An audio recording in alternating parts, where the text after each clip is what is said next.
예, 우리 누가복음 24장 같이 펴시겠습니다. 누가복음 24장.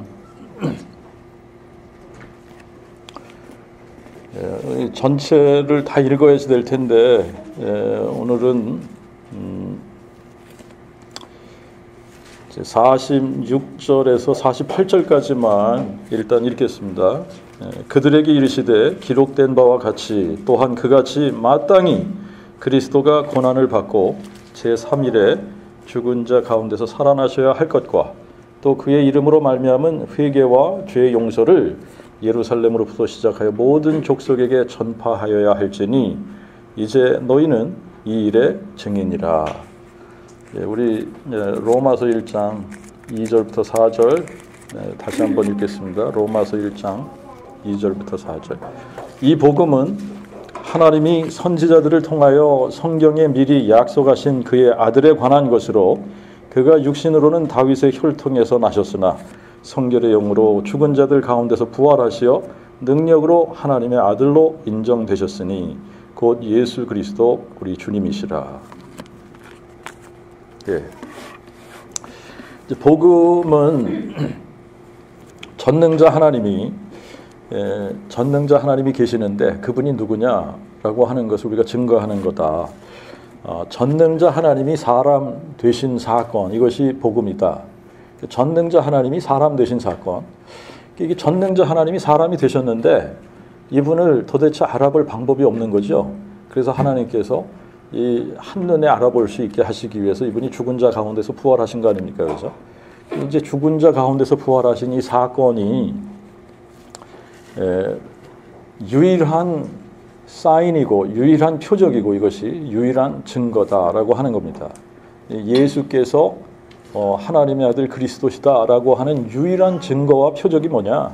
이분이 죽은 자 가운데서 부활하신 사건이다. 이 부활 사건이 우리가 누가복음 24장을 보니까 예수님께서 이제 제자들을 찾아오시지 않습니까? 이게 이제 누가복음 24장 전체를 우리가 한번 봐야지 되는데 예수님이 그 사도들에게 선포하라고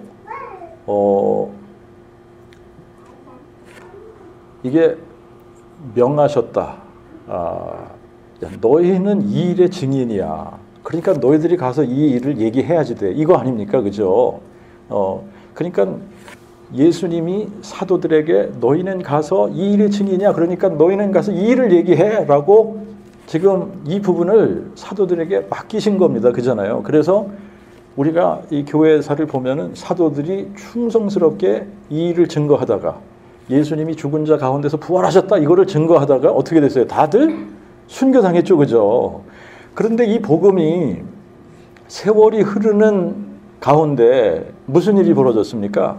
세월이 흐르면서 지금 우리가 21세기를 살고 있는데 언제 어디서부턴가 예수님이 죽은 자 가운데서 부활하셨다라고 하는 여기에 초점이 맞춰져서 복음이 선포되어졌어야지 되는데 언제 어디서부턴가 이 복음이 예수님이 죽은 자 가운데서 부활하셨기 때문에 이분이 전능자 하나님이 사람 되신 분이다.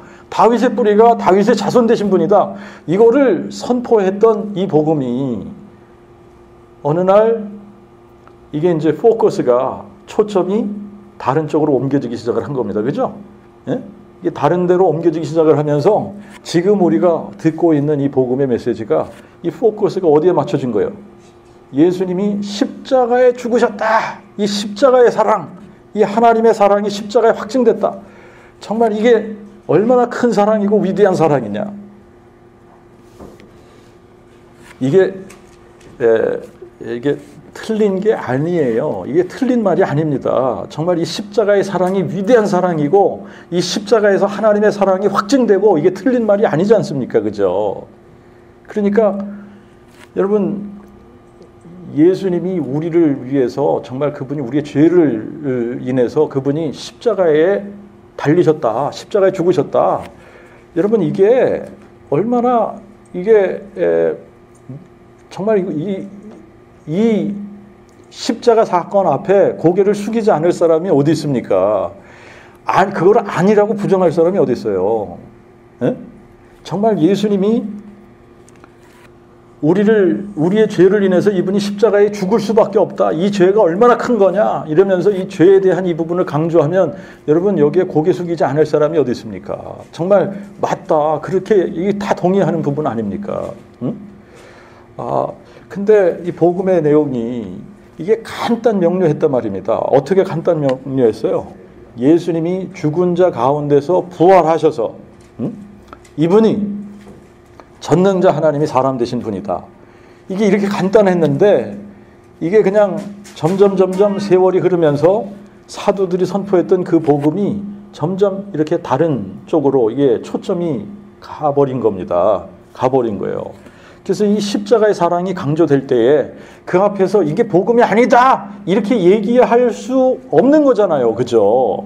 아니, 십자가의 사랑이 강조되는데 이 앞에서 이거 복음 아닌 것 같아. 그럴 사람이 누가 있어요. 그죠? 그리고 정말 그분이 우리의 죄 때문에 이렇게 고난받으시고 십자가에 죽으신 건데 이게 사실이잖아요. 이게 사실이기 때문에 이거를 부정할 사람이 없단 말입니다.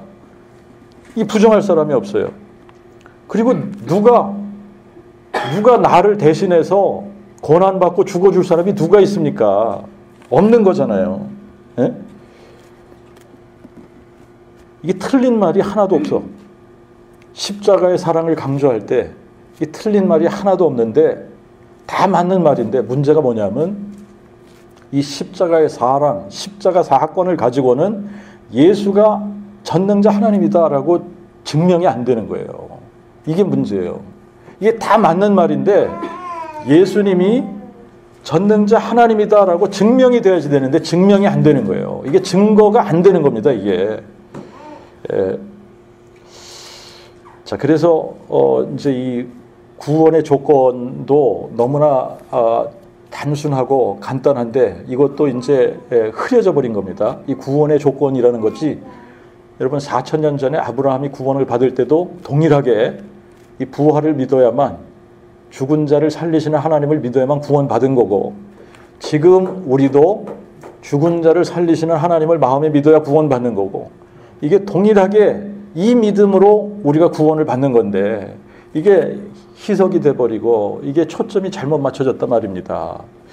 자, 그러니까 왜 하나님께서 이 부활 사건을 마음에 믿어야 구원을 받는다라고 이렇게 정해 놓으셨는지를 우리가 알아야지 되는데 이게 부활 사건이 마음에 믿어지지 않으면 예수 믿는 게 아니기 때문에 그래요. 왜 그렇습니까? 이게 잘 우리가 이해해야 되는데 부활 사건이 마음에 믿어지지 않으면 예수 믿는 게 아니다. 이게 왜 그래요? 부활이 뭘 확증한 거죠? 예수가 전능자 하나님이다를 확증을 했는데 부활이 안 믿어지면 예수를 전능자 하나님으로 믿는 게 아닌 겁니다. 그러니까 이게 부활이 마음에 믿어질 때만 예수를 전능자 하나님으로 믿는 거예요. 그러니까 이거를 마음에 믿을 때 구원을 받는다는 겁니다. 그러니까 뭐가 강조되어야지 되냐면 이 예수님이 죽은 자 가운데서 부활하셨다 이게 강조가 되어야지 되는데 지금 이게 강조가 안 되고 있잖아요. 그리고 이 부활 사건이 마음에 믿어질 때만 예수님이 뭐가 되시는 거냐면 나의 주 나의 하나님이 되시는 거예요. 그러니까 이게 부활을 마음에 믿어야 구원 받는다는 겁니다. 자, 그런데 이제 우리가 누가복음 24장을 한번 가서 보시자고요. 누가복음 24장을 가서 보시면 제가 이렇게 1절부터 쭉 읽어 나가도록 하겠습니다. 좀 빠른 속도로 읽을 테니까. 그 주의 첫날 새벽 일찍이 이 여자들이 다른 어떤 이들과 함께 예비한 향품을 가지고 무덤에 와서 돌이 무덤에서 굴려 옮겨진 것을 보고 그들이 무덤에 들어가니 주 예수의 몸이 보이지 아니하더라. 그들이 이를 인하여 근심할 때 호련히 찬란한 옷을 입은 두 사람이 곁에 섰는지라. 여자들이 두려워하여 엎드려 얼굴을 땅에 대니 두 사람이 그들에게 이르되 어찌하여 산 자를 죽은 자 가운데서 찾느냐? 그가 여기 계시지 않고 과연 살아나셨느니라. 그가 갈릴리에 계실 때에 너희에게 어떻게 말씀하셨는지 기억하라. 곧 인자가 죄인의 손에 넘기워 십자가에 못 박히고 제3일에 다시 살아나야 하리라 하셨느니라 한데 저희가 예수의 말씀을 기억하고 무덤에서 돌아가 이 모든 것을 11사도와 나머지 모두에게 고하니 이들은 막달라 마리아, 요한나와 야고보의 모친 마리아, 또 저희와 함께한 다른 여자들도 이것을 사도들에게 고하니 사도들은 저희 말이 허탄한 듯이 배어 그들을 믿지 아니하나. 베드로는 일어나 무덤에 달려가 굽으려 들여다보니 세마포만 홀로 놓여 있는지라 그 된 일을 속으로 기이 여기며 집으로 돌아가니라. 여기까지 여러분들이 보시면 지금 이제 사건이 어떻게 전개됩니까? 사건이 예수님이 죽은 자 가운데서 부활하셨습니다. 그죠? 부활하셨고 지금 그 주의 첫날 주일 새벽에 여자들이 지금 이 무덤을 찾아갔습니다. 그랬더니 돌이 무덤에서 옮겨지고 예수님은 그 무덤 안에 계시지 않는 겁니다. 그럴 때 누구를 만나요? 천사들을 만납니다. 그죠? 천사들이 지금 뭐라 그러냐면 어찌하여 산자를 죽은 자 가운데서 찾느냐. 그러면서 그가 여기 계시지 않고 과연 살아나셨느니라. 그가 갈릴리에 계실 때에 너에게 어떻게 말씀하셨는지 기억하라. 곧 인자가 죄인의 손에 넘겨 십자가에 못 박히고 제3일에 다시 살아나야 하리라. 저희가 예수의 말씀을 기억하고 그죠? 이제서 이 말씀이 기억이 난 겁니다. 이제서 이 말씀이 기억이 나고 이제 이 사건을 누구한테 가서 얘기를 했어요? 사도들에게 가서 이 얘기를 하니까 여러분 이 얘기를 들은 사도들이 어떻게 반응을 해요? 어떻게 반응을 해요? 허탄한, 여러분 이거 보세요. 허탄한 듯이 배어 그들의 말을 어떻게 한 겁니까? 믿지 않았다. 믿지 않았다. 그들의 말을 믿지 않았다. 그러니까 베드로가 어떻게 했어요? 베드로하고 요한이 같이 일어나서 달려간 거죠. 그죠? 우리가 요한복음을 보면은 누가 먼저 무덤 앞까지 갔냐면 요한이 먼저 갔단 말입니다. 근데 요한은 먼저 가서 무덤 앞에 가서 들어가지 못하고 있고 베드로가 나중에 헐레벌떡 와가지고 어떻게 했어요? 예? 먼저 들어간 겁니다. 무덤 안으로. 그래서 보니까 예수님이 안 계시거든요. 그랬더니 어떻게 했어요? 기이 여기며 속으로 기이 여기며 다시 돌아간 겁니다. 기이 여기며 돌아갔어요. 야, 이게 도대체 무슨 일이냐? 자, 그런데 이제 13절부터 또 다시 보십시다. 보라, 그날에 저희 중 둘이 예루살렘에서 60스타디아쯤 되는 엠마오라 이름하는 촌으로 가면서 이 모든 된 일에 대해 서로 이야기하더니 저희가 서로 이야기하며 문의할 때에 예수께서 친히 가까이 오사 저희와 동행하시나 저희의 눈이 가리워져서 그인 줄 알아보지 못하거늘 예수께서 그들에게 물으시되 너희가 슬픈 빛을 띠고 길 가면서 서로 주고 받고 하는 이야기가 무엇이냐 하시니 그 한 사람인 글로바라 이름하는 자가 대답하되 예루살렘에 우거하면서 최근 거기서 된 일을 당신 혼자만 알지 못하느냐 하매 그가 묻되 무슨 일이냐 하니 그들이 대답하되 나사렛 예수에 관한 일이니 그는 하나님과 모든 백성 앞에서 말과 일에 능하신 선지자여늘 우리 관원들과 수제장들이 그를 사형 판결에 넘겨줘 십자가에 못 박았느니라. 그러나 우리는 바로 이 사람이 이스라엘을 대속할 자라고 바라노라. 이뿐 아니라 오늘로 이 일이 된 지 사흘째나 또한 우리 중 어떤 여자들도 우리를 놀랍게 하였으니 이는 저희가 일찍 무덤에 갔다가 그 시체는 보지 못하고 와서 그가 살아나셨다 전하는 천사들의 나타남을 보았다 함이라. 또 우리와 함께 한 자 중 몇이 무덤에 가서 과연 여자들의 말한 바 같음을 보았으나 예수는 보지 못하였느니라. 이에 예수께서 그들에게 이르시되 오 미련하고 선지자들의 말한 모든 것을 마음에 더디 믿는 자들이여 그리스도가 이런 고난을 받고 자기의 영광에 들어가야 할 것이 아니냐? 이에 모세로부터 시작하여 및 모든 선지자의 글에서와 모든 성경에 쓴 바 자기에 관한 것들을 그들에게 자세히 설명하시니라. 저희의 가는 마을에 가까이 오매 예수는 더 가시려 하는 것 같이 하시니 저희가 강권하여 말하되 저녁 때가 되었으니 우리와 함께 유하사이다 하니 날도 이미 저문 거로 저희와 함께 유하러 들어가시니라. 예수께서 저희와 함께 음식 잡수실 때 떡을 가지사 축사하시고 떼어 저희에게 주시매 저희 눈이 밝아져 그인 줄 알아보았으나 예수는 저희에게 보이지 아니하니라. 이에 저희가 서로 말하되 길에서 그가 우리에게 말씀하시고 우리에게 성경을 열어주실 때 우리 속에서 마음이 뜨겁지 아니하더냐 하고 곧 그 시로 일어나 예루살렘에 돌아가 보니 11 사도와 및 그와 함께한 자들이 모여 있어 말하되 주께서 과연 살아나시고 또한 시몬에게 나타나셨다 하는지라. 두 사람도 길에서 된 일과 예수께서 떡 되심으로 자기들에게 알려주신 것을 말하니라. 여러분 여기서도 이 엠마오로 가는 두 제자들 이들의 이 말하는 표현 속에 뭐가 담겨져 있습니까? 뭐가 담겨져 있어요? 실망하는 게 담겨져 있잖아요. 우리는 바로 이 사람이 이스라엘 대속할 자라고 바랐는데 이뿐 아니라 오늘로 이 일이 된 지 벌써 사흘째다. 아니 이 사람이 이스라엘을 대속할 자라고 바랐는데 아니었네 이러면서 실망하는 기색이 보인 거 아닙니까? 그죠? 그런데 예수님께서 이들을 책망하신 게 뭘 책망하신 겁니까? 뭘 책망하신 거예요? 뭘 책망하셨어요? 예? 뭘 마음에 안 믿었다는 거예요? 예수님이 죽은 자 가운데서 부활하셔야 되는 이거를 사람들이 얘기를 하는데도 못 믿잖아요. 그죠? 못 믿으니까 미련하고 선지자들의 말한 모든 것을 마음에 더디 믿는 자들이여 그리스도가 이런 고난을 받고 자기의 영광에 들어가야 할 것이 아니냐? 그리스도가 고난을 받고 죽은 자 가운데서 부활하셔야 되는 것이 아니냐? 이거 아니에요?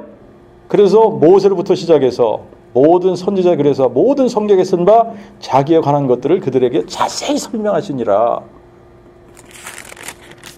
자, 이제 그들의 눈이 밝아졌을 때에야 비로소 어떻게 했어요? 아, 이분이 죽은 자 가운데서 부활하신 예수님이구나. 그러면서 이게 성경이 풀어질 때 마음이 뜨거워졌다 그러잖아요. 그죠? 그러니까 이들이 가서 제자들에게 또 뭘 얘기한 겁니까? 부활하신 주께서 과연 살아나시고 또한 시몬에게도 나타나셨다. 이러면서 가서 얘기한 거 아닙니까? 그죠? 자, 그들이 이 말할 때에 36절부터 또 보세요. 그들이 이 말을 할 때 예수께서 친히 그 가운데 서서 평강이 너에게 있을지어다 하시니 저희가 놀라고 무서워하여 그 보는 것을 영으로 생각하는지라. 예수께서 그들에게 이르시되 어찌하여 무서워하며 어찌 너희 마음에 의심을 품느냐? 내 손과 발을 보라. 내가 그니라. 나를 만져보라. 영은 살과 뼈가 없으되 너희 보는 바와 같이 나는 있느니라. 이 말씀을 하시고 그들에게 손과 발을 보이시나 저희가 너무 기쁨으로 오히려 믿지 못하고 기이 여길 때 예수께서 그들에게 이르시되 여기 무슨 먹을 것이 있느냐 하시니 이에 구운 생선 한 토막과 벌꿀 조금을 그에게 드리매 받으사 그들 앞에서 잡수시더라. 여러분 여기서도 마찬가지 아닙니까? 지금 예수님이 나타나셨어요. 에? 이게 믿겨지지 않는 거예요. 예수님이 죽은 자 가운데서 부활하셨다는 게 죽은 자가 다시 살아나셔서 그들 앞에 딱 나타나셨는데도 불구하고 이게 사실이야? 이게 실감이 안 나는 거일 수도 있겠죠. 그렇죠? 예? 믿겨지지 않는 거예요. 자, 그리고 나서 이제 44절부터 이렇게 쭉 보면은 우리가 이제 읽은 그 본문의 내용입니다. 처음에 읽었던 예수께서 다시 그들에게 이르시되 내가 너희와 아직 함께 있을 때 너희에게 말한 바 모세 율법과 선지자의 글과 시편의 나를 가리켜 기록된 모든 것이 이루어져야 하리라 한 말이 이것이라 하시고 또 저희 마음을 열어 성경을 깨닫게 하시고 그들에게 이르시되 기록된 바와 같이 또 그같이 마땅히 그리스도가 고난을 받고 제3일에 죽은 자 가운데서 살아나셔야 할 것과 또 그의 이름으로 말미암은 회개와 죄 용서를 예루살렘부터 시작하여 모든 족속에게 전파해야 할지니 이제 너희는 이 일의 증인이라. 여러분 지금 이제 이 누가복음 24장을 보니까 이게 제자들이 실감이 안 나는 겁니다. 제자들이 실감이 안 나는 거예요. 근데 예수님이 책망하신 게 이 사람들이 뭘 믿지 않으니까 책망하신 거죠. 예수님이 죽은 자 가운데서 부활하셨다는 거를 사람들이 보고 와서 전하는데 그 얘기를 들으면서도 뭐 하는 거예요? 믿지 않으니까 그걸 책망하시는 거잖아요. 그죠? 죽은 자 가운데서 살아나셨다. 이게 깨달아지지 않는 거예요. 여러분, 이게 믿어지지 않은 겁니다. 제자들에게도. 근데 이제 이 사람들의 지금 왜 십자가에 초점이 맞춰지고 예수가 우리를 위해서 십자가에 죽으셨다. 여기에 포커스가 맞춰졌을까? 이걸 한번 저하고 잠깐 생각을 해보십시다. 우리가 지금 21세기에 살고 있습니다. 지금 이 예수님이 십자가에 죽으시고 부활하신 사건은 2000년 전에 일어난 사건입니다. 그죠? 지금 21세기를 살고 있는 사람들 중에 자기 눈으로 직접 예수님이 십자가에 죽으신 것을 목격한 사람들이 있어요, 없어요? 있어요, 없어요? 없지요? 없지요? 없는 거 맞아요? 예수님이 십자가에 죽으시는 사건을 자기 눈으로 직접 목격한 사람이 없단 말입니다. 부활 사건도 마찬가지 아니에요? 부활도 예수님이 죽은 자 가운데서 부활하신 것을 직접 목격한 사람이 아무도 없습니다. 지금은. 자, 그런데 여러분, 이 복음을 전한다라고 하면서 예수의 십자가를 막 외쳐댈 때에 여러분, 사람들이 마치 자기가 예수님이 2000년 전에 십자가에 죽으신 것을 목격한 것처럼 그렇게 선포하지 않나요? 그래요, 안 그래요? 자기가 본 사실이 아닙니다. 그런데 마치 자기가 본 것처럼 예수님이 우리를 위해서 십자가에 죽으셨다. 뭐 그거를 아주 리얼하게 그냥 막 이렇게 설명하고 말이죠. 그냥 막 채찍질을 당하고 그냥 온 몸에 피가 나고 머리에 과심연류관을 쓰고 골고다의 언덕에서 십자가에 죽으신 이 사건이 얼마나 고통스럽고 막 이러면서 이거를 마치 본 것처럼 그렇게 막 선포한단 말입니다. 못 봤는데 본 것처럼 선포하잖아요. 그죠? 그런데 예수님이 죽은 자 가운데서 부활하신 것은 본 것처럼 선포해요, 안 해요? 예수님이 죽은 자 가운데서 부활하셨다. 이거는 내가 직접 그분을 만난 것처럼 그렇게 선포하냐고요. 안 하지요? 두 가지 사건 다 보지 못한 사건입니다. 십자가에 죽으신 것도 못 봤고 예수님이 죽은 자 가운데서 부활하신 것도 못 봤는데 예수님이 십자가에 죽으신 거는 리얼한 것처럼 이렇게 선포를 하는데 부활하신 사건은 그냥 끝에 쓱 지나가는 것처럼 근데 예수님이 부활하셨다.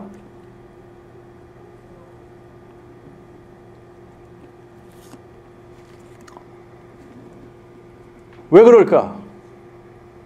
왜 2000년 전에 내가 보지도 못한 사건이지만 예수님이 십자가에 죽으셨다. 이거는 리얼하게 선포를 하는데 예수님이 죽은 자 가운데서 살아나셨다. 이거는 내가 그분을 만난 것처럼 부활하신 예수님을 내가 직접 만난 것처럼 선포하지 못하는 이유가 뭘까?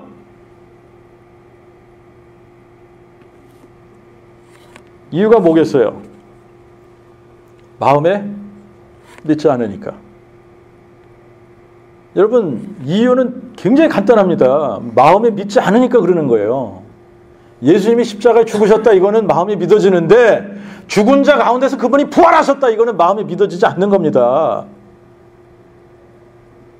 근데 이거를 왜 그럴까를 생각해 보니까 여러분, 사람이 죽는 거는 너무나 당연한 거예요. 이거는 상식적인 겁니다. 예수님이 십자가에 죽으셨던 나무에 달려 죽었잖아요. 그죠? 이 죽는 거 자체는 너무나 상식적인 거고 당연한 거예요. 이거 받아들이는 데는 문제가 안 되는 겁니다. 그런데 죽은 자가 부활하셨다. 이거는 비상식이에요. 상식적이지 않은 겁니다.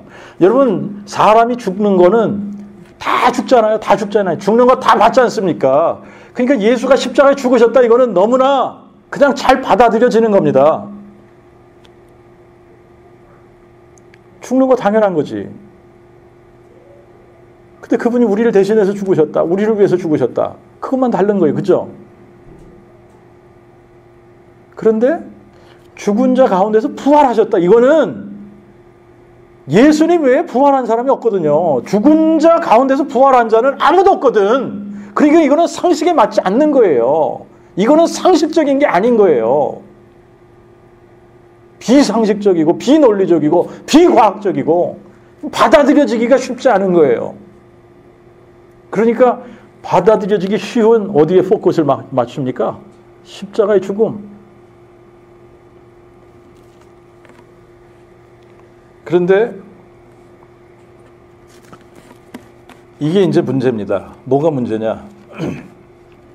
예수님이 우리의 주인이 되시면, 참 그래서 이게 복음이 너무나 중요하다는 얘기입니다. 예수님이 우리의 주인이 되시면 여러분 우리는 그 주인께서 명하시는 것을 행하게 되는 거예요. 근데 그분이 우리의 주인이 안 되시면 어떻게 해요? 그분이 아무리 명령을 해도 우리는 딴짓합니다. 그죠? 자, 예수님이 우리의 주인 되시는 때가 언제라고 그랬어요? 언제 그분이 우리의 주인 되십니까? 그분이 죽은 자 가운데서 부활하신 것이 내 마음에 믿어질 때. 그런데 그분이 죽은 자 가운데서 부활하신 것이 내 마음에 믿어질 때 그분이 나의 주인, 나의 하나님이 되시는데 이게 마음에 딱 믿어지면 우리가 나가서 뭘 선포하게 되어져 있죠? 예수님이 죽은 자 가운데서 부활하셨다니까? 그분이 우리를 위해서 고난받으시고 죽으시고 제3일에 성경대로 죽은 자 가운데서 부활하셨다.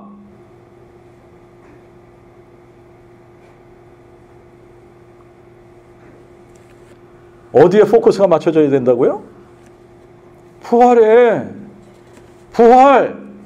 예수님이 죽은 자 가운데서 부활하셨다니까. 이분이 죽은 자 가운데서 부활하셨기 때문에 이분이 뭐라는 거예요? 전능자 하나님이 사람 되신 분이다. 이분이 다윗의 뿌리인데 다윗의 자손 되셔서 우리의 죄의 문제를 다 해결해 주시고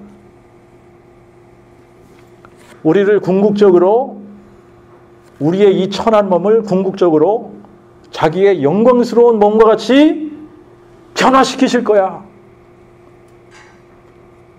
그런데 이게 안 되는 거예요, 지금.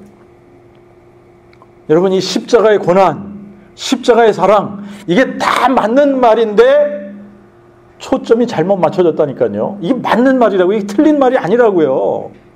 그런데 예수님은 뭘 선포하기 원하신다? 부활을 선포하기 원하신다. 여러분, 이게 다른 거예요. 우리가 정말 예수님이 우리 인생의 주인이 되시면 그분이 선포하기 원하는 메시지를 우리가 선포하는 겁니다. 그렇죠? 그분이 선포하기 원하는 메시지를 우리가 선포해야지 되는데 우리가 예수를 주여 주여 부르면서도 그분이 선포하라고 명하신 이 복음을 선포하지 않은 겁니다. 여러분, 저도 할 말이 없어요. 왜 그러냐면 20년 목회할 동안 이거 몰랐으니까. 모르는 거 믿을 수 있다 없다? 없다. 그러니까 저도 안 믿었던 거라고 제가 얘기하잖아요. 저도 안 믿었던 거라고. 그러면 안 믿었으면 제가 뭐가 되는 거예요? 바리새인.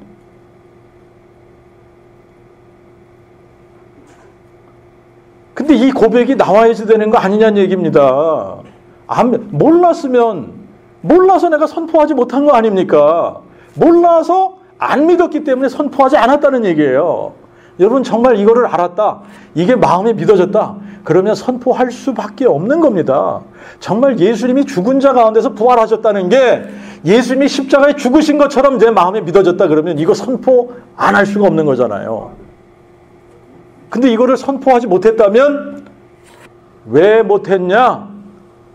우리가 부활의 증인이 되지 못했다면 왜 부활의 증인이 되지 못한 거냐? 궁극적으로 이거를 마음에 믿지 않았기 때문이다.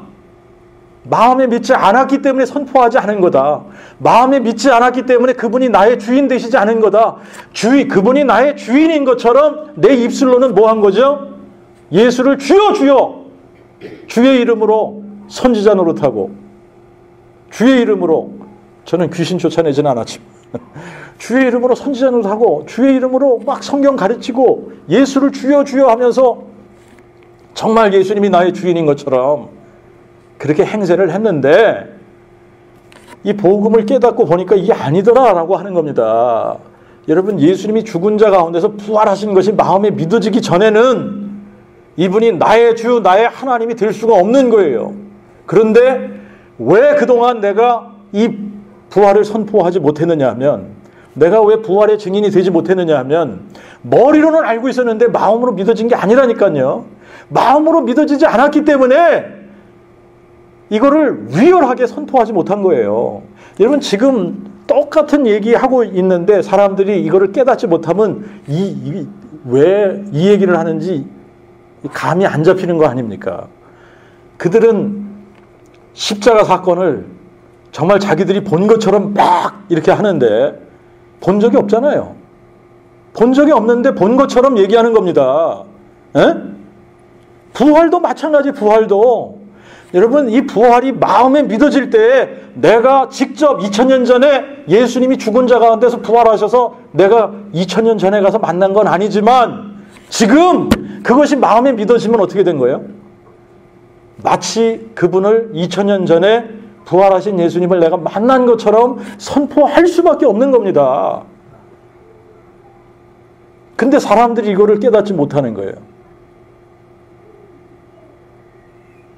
왜 우리가 부활의 증인이 되지 못하는가?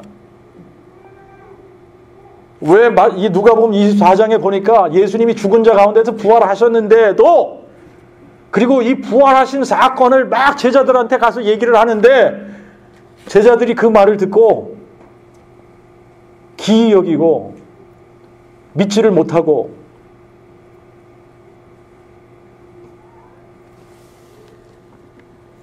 예수님이 그들의 마음을 열어 성경을 다 풀어주시니까 그제서 마음이 뜨거워지고 아! 그런 거구나. 이렇게 된 거 아닙니까? 그러니까 지금도 마찬가지예요. 우리가 여러분 바울이 다니면서 복음을 전할 때 성경을 풀어 예수가 그리스도이심을 증명했다. 뭘로 증명했겠습니까? 성경에 예수님이 죽은 자 가운데서 부활하실 것을 예언을 했는데 그대로 됐다. 우리가 증인이야. 이러면서 증명한 거 아니겠어요? 그죠? 여러분 이게 증거가 없으면 증명이 안 되는데 이 증거가 있잖아요. 정말 예수님이 죽은 자 가운데서 부활하시지 않았습니까? 그러니까 이거를 증거할 수밖에 없는데 증거하지 않는 이유가 딱 하나다. 뭐가 이유냐? 마음에 믿어지지 않아서 증거하지 못하는 거다. 그 마음에 믿어지지 않았다. 여러분 이거는 너무나 당연한 건데 마음에 믿어지지 않았기 때문에 그분이 주인 되지 않은 거예요. 그분이 마음에 믿어지면 그분이 주인 되시는 겁니다. 그분이 주인 되시면 그분이 여러분 선포하라고 하신 이 메시지를 왜 선포하지 않겠습니까? 자, 이거를 우리가 예수님의 관점에서 생각을 해봐야지 된다는 얘기예요. 복음이라고 하는 이 복음을 예수님의 관점에서 생각해보면 너무나 당연한 거예요. 예수님의 관점에서 생각해보면 우리가 다 나가가지고 예수님이 우리를 위해서 십자가에 죽으셨다. 이거를 그냥 막 강조하면서 여기에 포커스 둬가지고 이거를 계속 얘기하기를 원하시겠습니까? 아니면 여러분 예수님이 우리를 대신해서 고난받으시고 죽으신 사건이 위대한 사건이고 여기서 하나님의 사랑이 확증된 사건이기는 하지만 그러나 예수님이 전능자 하나님이라는 게 증명이 안 되기 때문에 그분이 우리에게 원하시는 것은 뭘 선포하기 원하시는 거예요? 죽은 자 가운데서 부활하셨다. 부활하셨기 때문에 이분이 전능자 하나님이 사람 되신 분이다. 다윗의 뿌리이신 이분이 다윗의 자손 되신 분이 이분이다. 이분이 살아계신 하나님의 아들 그리스도시다.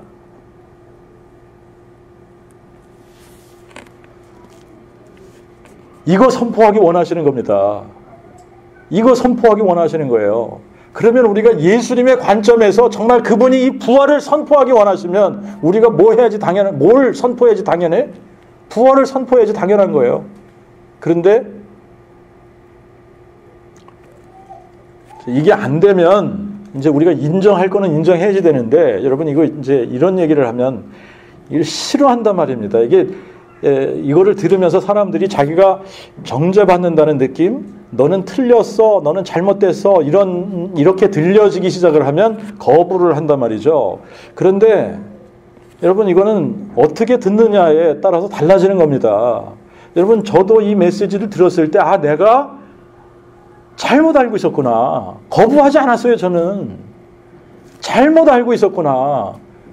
내가 선포했던 그 복음이 다르구나. 달랐구나. 초점이 잘못된 데 가 있었네. 이거를 선포하지 못했었네. 마음에 믿지 않았구나.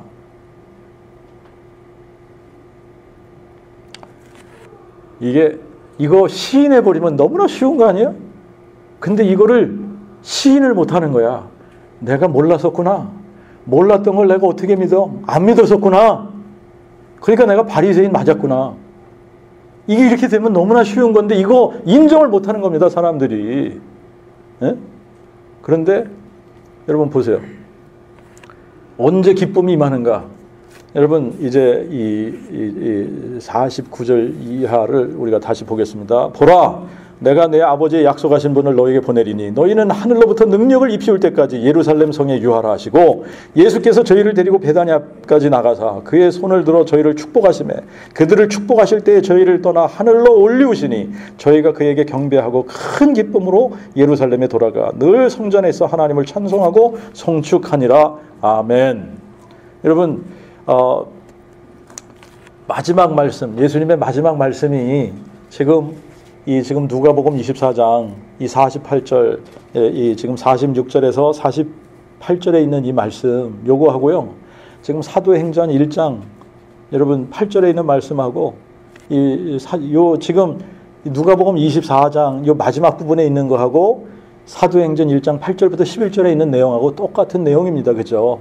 워딩이 조금 다를 뿐이지 똑같은 내용이에요.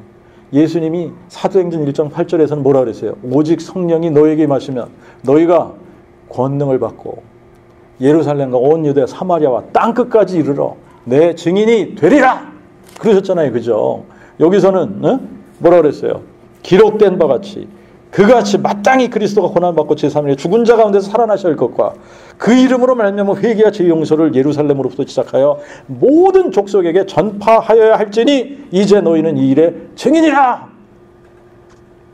자, 그러면서 이 말씀 사도행전 1장 8절에 이 오직 성령이 임하시면 너희가 권능을 받고 예루살렘과 온 유대와 사마리아 땅끝까지 이르러 내 증인이 되리라 이 말씀하시고 사람들이 보는 앞에서 예수님이 어떻게 되셨죠?